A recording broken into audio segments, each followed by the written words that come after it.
Welcome to the What to Read Next podcast. This podcast is hosted by Laura Amin, a voracious reader of romance and young adult novels. In this podcast, Laura interviews fellow readers and authors and asks them for book recommendations of what we should read next.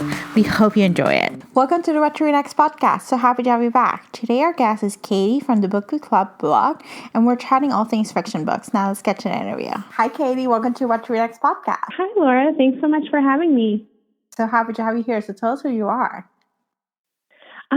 So my name is Katie, and you know me from the Book Club, which is a blog that we run online. Myself and three other women. We're all some version of Katherine. I'm Katie. There's another Katie. There's Katherine, who is on Instagram as a bookstagrammer as well at Read with Kat, and then Kate. And we're all college friends who started this, and I've just kind of fallen in love with the Bookstagram community through this and always been a book lover. And as a stay-at-home mom of two girls, this is kind of a great outlet for me, which I really enjoy.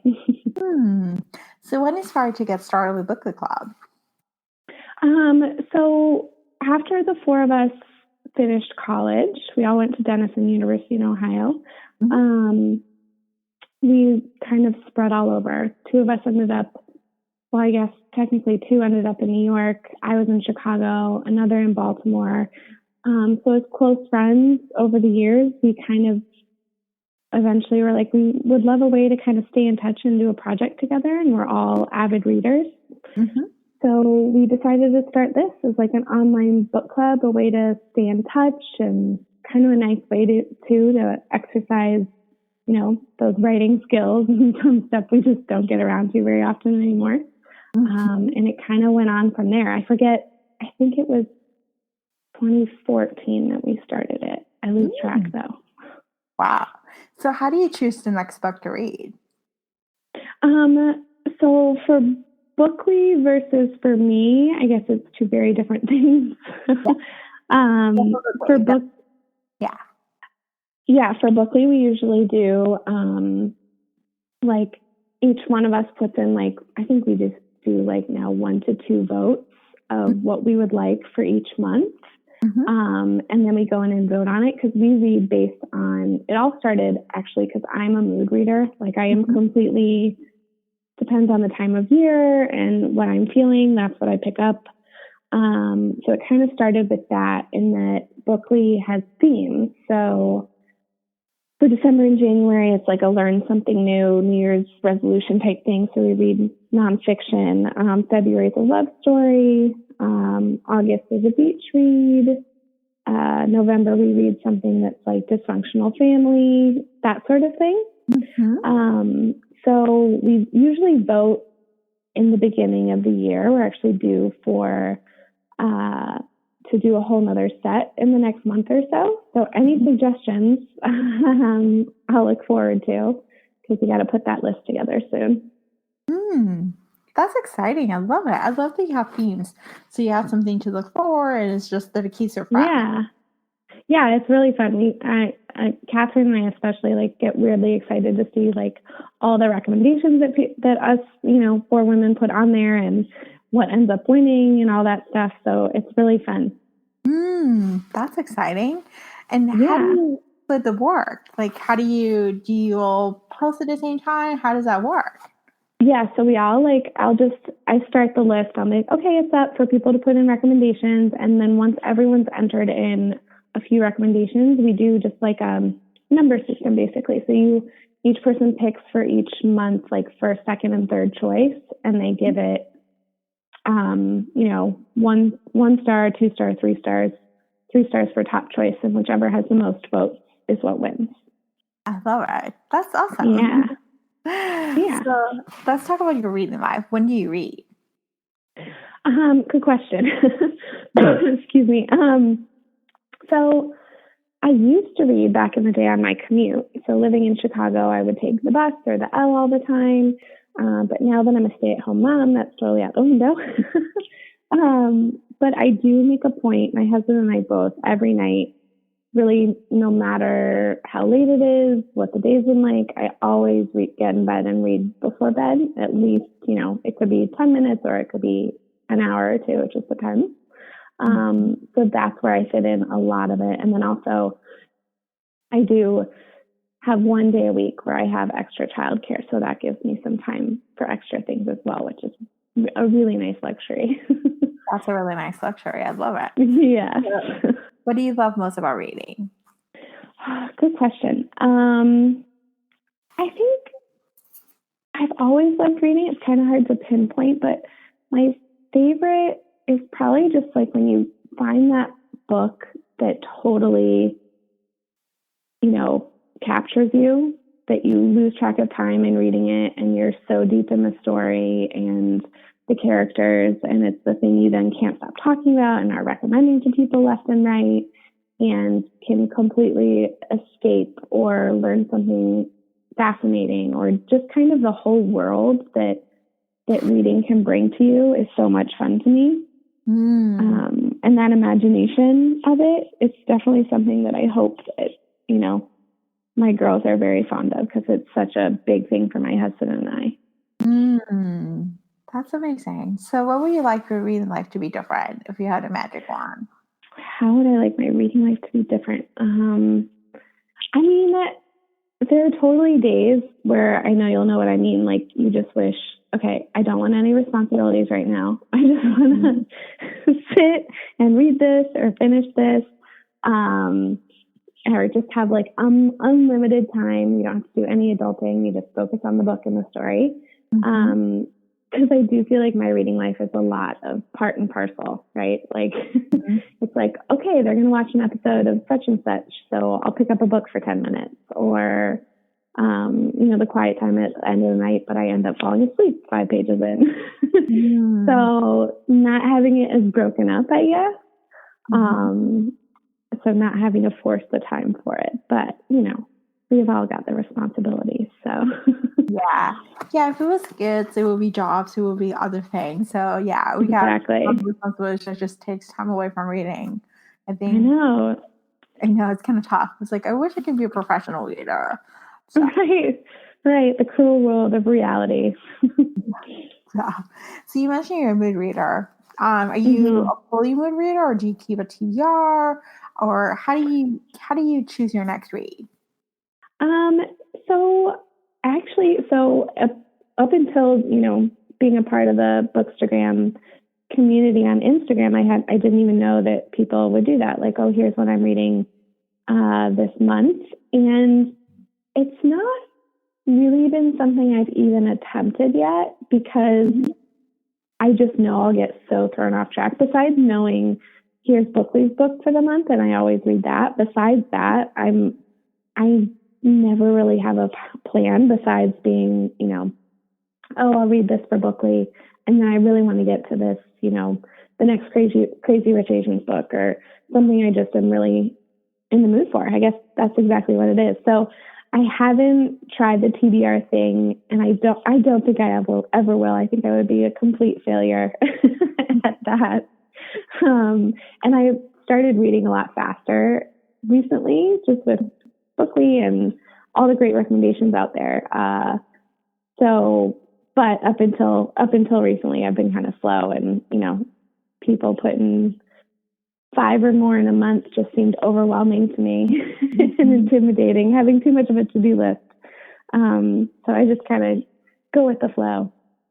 Yeah, I'm a mood reader too. Like I have, I think, 1 or 2 books that I know that I'll read because based on recommendations, those are coming from a recommendation.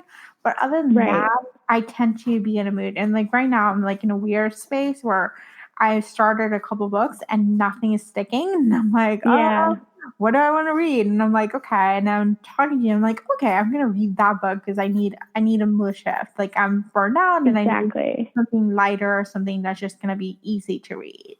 Totally. And I love like just shopping your shelf, like we all have all these books around us that we still haven't gotten to. And like, I'll pick, 5 or 6 off the shelf and read the first chapter or 2 in each, and kind of, like you said, see what grabs you or what you're in the mood for, which is kind of fun, not knowing what you'll do next.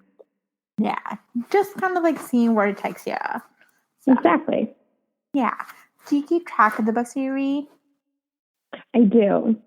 I use Goodreads for that, which I can't remember when Goodreads first came out, but pretty much since it did, I've been tracking, and I still know there's definitely stuff out there where, like, I know I read that, but it's still not on my Goodreads, and I need to, like, retroactively add it. But I think because Goodreads is what I've always used. I haven't really experimented with anything else, but I love being able to just, like, someone will ask for recommendations, so I can quick go in, and I have, like, different shelves that I've curated in there too, like favorites, or I have a shelf of what I own so that if anyone looks to buy me a book, they're like, you already have all of them. Well, I have a list of what I do own, so you can see what I want to read but don't yet own. Or books, I want to kind of keep on the side for my daughter someday for them to read, or recommendations. So that's kind of fun too on Goodreads, to create different shelves of ideas and categories as well. So that's what's been easiest. Yeah. That's inspiring. I keep it to 4 shelves. I have to be read, currently reading, and read. And yeah, I just started the DNF shelf because I was like, I want to keep track of the books that I DNF. Whether it's just that I didn't like the book, or for the most part, I DNF because it may not be the right mood. Right. Basically keep track of those. But it's that's a good idea too. Maybe trying to do some favorite shelves or some books that I own. So if I want to be gifted, they'll know. Exactly. I love it. Mm-hmm. So what's your favorite genre? I think I don't really have a conscious favorite, I guess I should say. I was kind of thinking a bit about this. I had listened to another one of your podcasts, and with that question kind of made me think that I don't think I consciously, will go have a go-to that I'll look at a certain section and be like, oh, I always find something good in thriller or historical fiction or what have you. But I do tend to think, just looking at the books I've really liked and what I tend to gravitate towards, I think like kind of dark and twisty stories, like thrillers or true crime or mystery. Like In Cold Blood is one of my favorites of all time, and that's pretty much as dark as you can get. And obviously I read this year's the I'll Be Gone in the Dark by Michelle McNamara.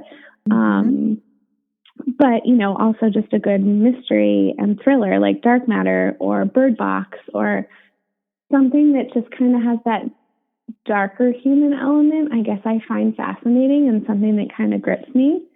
So yeah, in thinking about that, I was like, oh, I guess I kind of like darker reads. I love it. Yeah. So what are your top 3 favorite books of all time?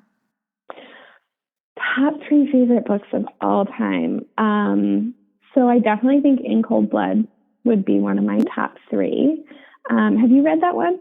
No, it was just mentioned on an earlier episode this week. So it's going to come out the same week. You'll hear which is a sign that you should read it. And actually, that's so funny. That's so funny. Yeah, I mean, it's whomever it was probably mentioned too. Like, it's by Truman Capote, and it's true crime, a terrible, murder. And I think it was in Kansas, and it's been probably a decade since I've read it. Again, just a fascinating story, but mostly fascinating because Capote gets very close to one of the 2 convicted murderers, and tells a very different side than you would get from any sort of detective or police work. And it's more emotional, and the origins of this kind of cruelty and madness, and if it is in fact that. Anyways, it makes you think. I found that really, really fascinating. And the movie Capote, starring Philip Seymour Hoffman, is pardon me, is a adaptation of that, and it's really, really, really good as well. I think that was nominated for some Oscars. Another one of mine is The Sweetness at the Bottom of the Pie by Alan Bradley. Have you heard of that one? No, I have not. What is it about? I feel like it's kind of one that some people haven't even heard of, and it's part of a series, the Flavia de Luce series. I don't know when it came out exactly, but I read it in 2010, so it goes a little ways back. I think there's like 7 or 8 books in the series now, and it is centered around this character, Flavia de Luce, as she grows up on this English estate in the 1950s. Mm-hmm. And it's her sisters, and her father, and she's just this totally unique, troublesome, intelligent, curious character it's all told from her perspective. She's, I think, I'm going to say like 8 years old in the first book. And she's just wandering and adventuring, no shoes on, riding her bike, who she calls Gladys, through the town, and kind of comes across these mysteries. Or, in one book, she'll find a dead body and, kind of ends up coincidentally being the one to solve the mystery. And it's a lot of fun and really well written, and the characters are great, especially her. She's also very much into chemistry, which is interesting. And then another one, The Pillars of the Earth. I think those are probably my top 3. I love it. Who are your go-to authors? And which authors are you auto by? I would say, I was thinking about that one too, that there's Alan Bradley, who's the author of The Sweetness at the Bottom of the Pie. Like, I've gone through that whole series, so he's definitely a go-to in that one of those is released, I'll pick it up. Mm-hmm. Rebecca Solnit, who's a nonfiction author, she just had a book come out this year, Call Them by Their True Names, is fantastic. I just read The Mother of All Questions by her this year. It was so good. Mm-hmm. And John Krakauer is another great nonfiction author that I pick up. And then Sabaa Tahir, which she's just started doing the Ember in the Ashes series. Have you read that one? No, it's a fairly popular series in YouTube. Yeah. So yeah, it's so good. Published 3 of the 4 in the series, and they're fantastic. That's one of those books I keep recommending to people, and I'm like, trust me, look past the cover. It's fantastic. But those are a few of my favorites that I'll always kind of check out what they've got going on. Do you know if book 4 for It's About to Hear is coming out next year, or do we have to wait a couple years for that one? I think I don't know for sure, but I think based on the timeline of each book's been about a year to 18 months apart. Okay. So I would guess sometime in 2019 is when the next one's coming out. Okay. So maybe I have a thing with young adult series, which I was like, I binged on them. So I realized that, with some series that I had to wait for a year, I was like, okay, I'm just going to wait till this is over, and then I can just vengefully, dedicate and read them all. So. Exactly. Yeah. The Ember in the Ashes one, I read the first one when the second one had just come out. Mm-hmm. So I was like, I feel like at just the wrong time. I'm like, now I have to wait for each and every one of them. Usually I'll do the same thing. I'm like, oh, well, I'll wait till the whole thing's out, and then just like, I can read them all at once. Yeah, it's kind of fun. Just like, you can dedicate, like, I can finish it off as opposed to being like halfway. For me, Throne of Glass is a series that I read in 2016. I read all 6 books or 5 books that were out, and there's 2 books that I'm missing. And I own them, but I just haven't had the time to just sit down and read them. I'm like, I know I need to reread the first 6 books or a recap before I can dive in. Exactly.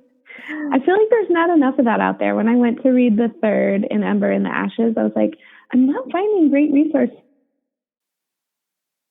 You need to remember. I was like, couldn't recall a lot of it, but it comes back. Yeah, it comes back. It's just basically you gotta get a recap or something. So. Exactly, something. Yeah. So, favorite books that you read in 2018 so far? Excuse me. 2018, I feel like, has been a really good year for me in terms of books. I read a lot that are up there in my on my favorite shelf now on Goodreads. One being Beartown, which I read this year, which I'm sure you've heard a million times from a million people. Yep. It's fantastic. Mother of All Questions by Rebecca Solnit. I read that one and Men Explain Things to Me this year, but I definitely like The Mother of All Questions better. Mm-hmm. And then The Nix by, I'm not going to remember his name now. Have you heard of The Nix? No, what is it about? It's a really, really interesting, it's a longer book. It's like north by Nathan Hill. That's what it is. It's north of 500 pages or so. Or it says here it's like 600. But it's totally worth it. It's about this man, contemporary timeline who has no relationship with his mother, who left the family when he was young, and she kind of comes back into his life in a weird way during the contemporary timeline, and it then takes the story, it's one of those that follows a few different character perspectives in different chapters, and it also bounces a bit back and forth in different timelines. And Chicago actually takes place in Chicago, and it's prominent in the story because his mother, turns out she had some involvement with the riots in Chicago in the 1960s, and it's just really well written, and the characters are very full, and it kind of reads like that one of those books that it takes place over such a long period of time, it doesn't feel like as long as it is. And it's actually, I've heard it's supposed to be made into a Netflix movie or series starring Meryl Streep as the mom. Wow. Yeah, so I'm interested to see if that happens. But I definitely recommend that one. Another favorite of mine this year was Station 11. So good. I feel like that's getting a lot of buzz this year too. Like a lot of people are finally picking that one up. Have you read that one? No, I heard a lot about it. I think I read dystopian years ago when it was like the trend, and then I just read too much dystopian that I was like, I can't do dystopian. So I'm scared of dystopian again. I'm like, do I like it, or is it oversaturated? So totally. Yeah, actually, it's funny you say that because I made my husband read it because I was like, this is so good, you have to read it. And he said it felt like because he actually just read Stephen King's The Stand this year. And he said Station 11 felt like a distilled, concise version of The Stand. So he's like, I kind of felt like I'd been there, done that with the book, but it's so well done in the approachability of it all. And it's like this, like you're saying, a totally unusual dystopia, but she also makes it feel very real and possible in a way that doesn't feel so possible it's frightful. But it's just really well done, and it's one of those I finished and I was like, I guess I like that, and then it just like wouldn't leave me. I kept thinking about it and coming back to it, and it's definitely one I wish I had read with someone to like talk all about it, because there's so many little nuggets of hints or information or allusions to other things, or that it would be nice to have someone to chat with about it. But it was definitely one of my favorites from this year. Really, really, really good. I think I might pick it up. So based on your recommendation, based on other people's recommendation that I heard about it, I think it's a book that seems to be, keeps buzzing about it. Exactly. And I think it's a lot of people with different tastes in books. That's one that seems to still be likable to a lot of different people. Yes. So what's your most anticipated new release for 2019? Most anticipated. Besides Taylor Jenkins Reid, her new book, what is it? Daisy Jones and the Six, I think. Correct. Because I just read this year, was the first time reading anything of hers. One True Love and Seven Husbands of Evelyn Hugo, which I enjoyed both of those. So I'm really looking forward to her next one. That's definitely one. And then the new there's a new book, I forget the name of it, coming out by Elizabeth Gilbert. Oh, City Girls. I'm looking forward to City that. Girls. Yeah. Yes. And I've actually never read anything by her. I'm like, do you think maybe there's something I should start with before jumping into that one? I guess kind of have to see how that one turns out. The new Elizabeth Gilbert is fiction, and so she's written a couple fiction, but she's mainly known for nonfiction, for Equal Love and Committed and Big Magic. Big Magic I have, yeah. Yeah, so those are nonfiction. So, but City Girls is kind of like in 1920s. I feel like I read the synopsis. It felt like kind of. It reminded me a little bit of the Seven Husbands of like Hugo. It's sort of historical fiction, kind of like out of it. So it seems like a fun book.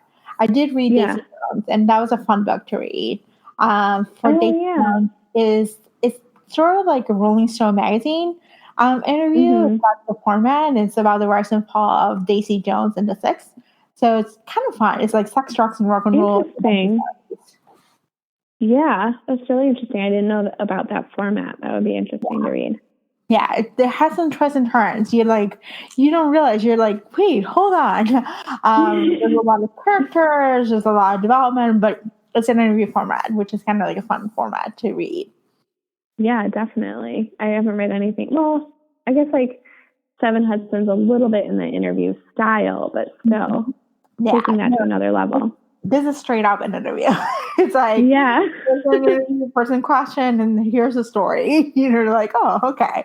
I'm reading. Yeah, I've never read anything like that. Yeah. So what's one book that everyone loves but you cannot stand? Oh, I read this year The Secret History, which, I feel like exactly. So many people love it, and I'd heard so much about it, and I just did not like it. I think that's kind of the way of Donna Tartt, though, the author. So many people are pretty polarized on, the Goldfinch, and you either love it or hate it kind of thing. And it's so hard when something's that talked up that, to in some way not be disappointed is a surprise. Another one, I guess I wouldn't say this is one though that everyone loves, because the James or Jeff Vandermeer series Area X, starting with Annihilation, which was just made into a movie. I read Annihilation and loved it, and would recommend it as like a standalone, and then had to finish the rest of the series, which was awful. Absolutely terrible, in my opinion. So yeah, those have been a few big disappointments for me. Understandable. So what's your favorite book of adaptation, or what book should be adapted? Ooh, what I'm really looking forward to, well, first, I should say, I would love for Station 11 to be turned into a movie. I think that would be excellent. I would love I just read One Day in December, the one that everyone's talking about for holiday read. That I think would make a fantastic movie. Yes. I agree. But I'm really, I'm really looking forward to Bird Box. Have you heard of that one? No. So Bird Box by, I'll think of the name, is actually coming out next week, 2 weeks on Netflix.